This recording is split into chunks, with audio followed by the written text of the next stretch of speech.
तो पिछली वीडियो में हमने आप लोगों को बताए थे शांत और अशांत दशमलव के कुछ नियम। अब इस वीडियो में हम आप लोगों के सामने आपको बताएंगे 1D के सवाल की हमें किस प्रकार से उन सवालों को करना है और किस प्रकार से हम उन सवालों को कर सकते हैं। तो आप थोड़ा सा ध्यान दीजिए और देखिए।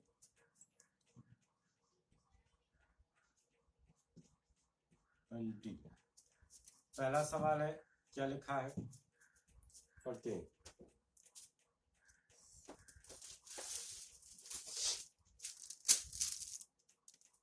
बिना लंबी विभाजन प्रक्रिया किए बताइए कि निम्नलिखित परिमेय संख्याओं के दशमलव प्रसाद शांत हैं या अशांत आवृत्ति है। हमें बताना है कि इनके दशमलव प्रसाद शांत है या अशांत। तो कुछ हम सवाल आपको करके बताते हैं, जैसे कि पहला ये है, दूसरा है कुछ, उसके बाद आप इन सवालों को पूरी तरीके से कर लेंगे। ठीक है, तो यहाँ थोड़ा सा ध्यान देने की जरूरत है आपको। पहला सवाल लिखा है 17/8। सिर्फ हमें ये बताना है कि इनके दशमलव प्रसाद शांत हैं या अशांत। सिर्फ इतना बताना है, उन्हें ये नहीं, हमें ये नहीं बताना है कि इसमें दशमलव कितने अंक तक जाके खत्म होगा या इसका कितना प्रसार होगा, ये नहीं बताना। हमें सिर्फ इतना बताना है कि इनका दशमलव प्रसार कितना, ये कैसा होगा, शांत होगा या अशांत। तो सबसे पहला सवाल है 17/8। 17 हर तो जानते हैं, ऊपर वाली जो संख्या होती है भिन्न में वो अंश होती है और नीचे वाली संख्या हर होती है।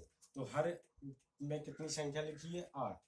8 को हम किस प्रकार से लिख सकते, 2 गुणे 2 गुणे 2, यानी कि ये भी 8 ही लिखा है और ये भी 8 ही लिखा है। 2 दूनी 4, 4 दूनी 8, यानी कि हम ऐसे लिख सकते हैं इसको 17/2 ठीक है। अब हमने रूल में क्या बताया था कि ऐसी परिमेय संख्या जिसका हर 2m और गुणे 5n के रूप का होगा, उसका दशमलव प्रसाद शांत होगा।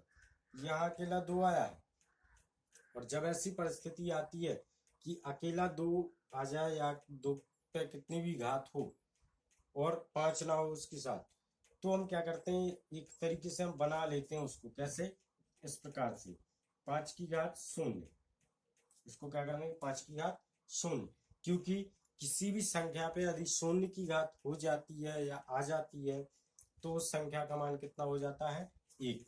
इस बात को आप ध्यान रखिएगा। जैसे कि 1 है, यदि 1 पे घात 0 की आ जाती है तो 1 हो जाता है उसका मान। 2 है, 2 पे 0 की घात हो जाए तो 1। किसी भी संख्या पे 0 की घात चढ़ जाती है तो उसका मान कितना हो जाता है, 1। अब ये तो नोट करने के लिए आपको, आप इसको नोट कर लें। अब देखिए यहाँ पे आप 17/2 और 5 0, यानी कि अब काय के रूप का बन गया ये देखिए इधर 2m गुणे 5n।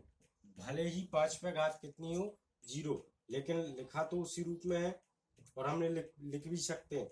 तो इसका दशमलव प्रसार कैसा होगा, क्योंकि जब ये किस रूप का है, 2m और 5n के रूप का है, तो फिर इसका दशमलव प्रसार कैसा होगा, शांत।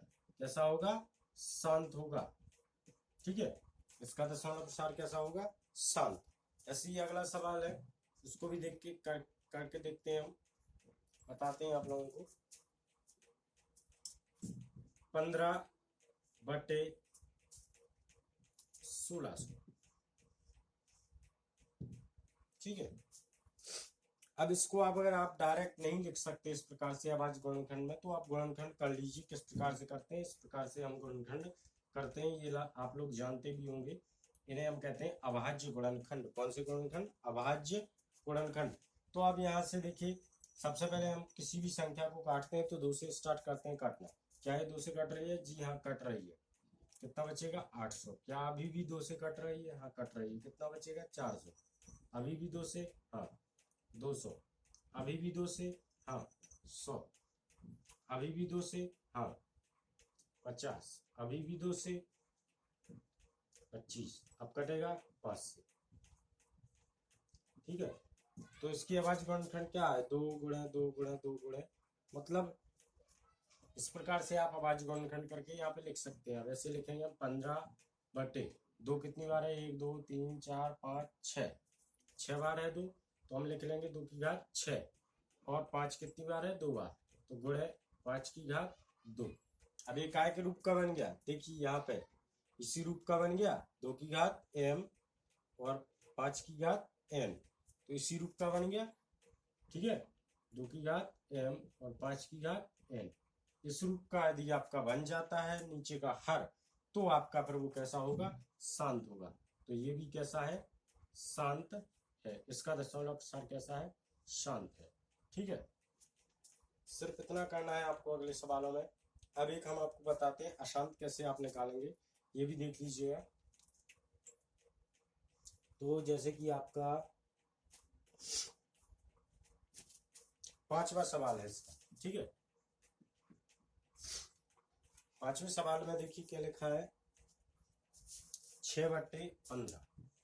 6/15 आपको इसका बताना है दशमलव सार कैसा है, शांत है या अशांत।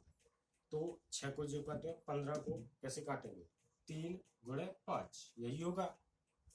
ठीक है, अब जिस पे घात नहीं होती उस पे 1 1 की घात हो जाती है, मतलब इन पे 1 1 की घात है। क्या है, 2 की घात है और 5 की घात है, इनके रूप का है, नहीं है, तो इसे लिखेंगे 2 की घात के रूप का नहीं है। और जब ये 2 की घात m गुणे 5 की घात n के रूप का नहीं है, और जब ये नहीं है तो फिर कैसा होगा इसका दशमलव सार, अशांत। आशा करते हैं आप लोगों को ये टॉपिक समझ में आया होगा। तो आपको इसी प्रकार से पहले क्वेश्चन के सभी सवालों को करना है। ठीक है, और करें। आशा करते हैं कि आप लोगों को ये समझ में आया होगा। ठीक है, अगर आपको समझ में नहीं भी आया होगा तो आप हमें कमेंट करके बता सकते हैं कि सर हमें ये चीज़ नहीं आई समझ में, हम आपको दोबारा से एक और वीडियो बना के आपको दोबारा से भी बता देंगे, समझा देंगे। लेकिन आप थोड़ा सा प्रयास कीजिए समझने का, निश्चित रूप से समझ में आएगा। आप हमारी वीडियो एक बार देखते हैं, नहीं आता है समझ में, दूसरी बार देखिए, उसको पूरी तरह से समझने का प्रयास कीजिए। ऐसा नहीं है कि हमने जो शब्द आपको बोल दिए हैं वो हम दोबारा से नहीं बोल सकते, क्योंकि अब जो हमने शब्द बोले वो आपके फोन में रिकॉर्ड हो चुके हैं, मतलब वही शब्द बार बार दोहराएंगे। जैसे कि आप लोग वीडियो में मूवी वगैरह देखते हैं, इसी प्रकार से सवाल है आप लोग देखेंगे निश्चित रूप से। जिस प्रकार से आपको मूवी बिल्कुल याद हो जाती है, उसी प्रकार से सवाल भी आपको बिल्कुल याद हो जाएंगे। लेकिन आपको सिर्फ आपकी मेहनत पर डिपेंड करता है, जितनी हम मेहनत कर रहे हैं आप लोग भी उतनी मेहनत करें और ठीक से पढ़ाई करें।